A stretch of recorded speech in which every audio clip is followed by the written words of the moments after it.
So would you position your product ideally, if you could sort of structure it with clients as best you want, something that's deployed at point of underwriting and point of that initial pricing process? Or is it once they have it's sort of like a portfolio-wide review of helping them reset their reinsurance purchase? Because as you said, the price of that value, or the price of that property, now that it's written, is sort of a moot point. It's once there's a claim, we're talking about what it's going to cost at that point. Is it more of a, let's look across your portfolio and assess the sort of TIVs in this portfolio, so when we look at reinsurance and similar, we're talking about the right aggregate number? Or how do you think about the most impact that your product sort of sits and helps the carriers? I think to have the most impact, it needs to be at the point of quote writing. Yep. Right? And then that sets the stage for everything else, from little things like efficiency of collecting premiums on time, collecting the right amount of premium, getting the right price.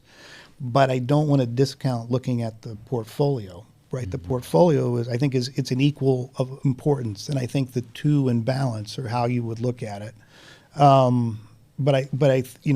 We don't. It sounds like I'm trying to have it both ways, and the answer is yes. Yeah, we are trying to have it both ways, but it's really, I think it's important on both ends, because the initial value will set up that portfolio, and kind of to your point about if you set it in motion correctly, it's renewal business. Yeah.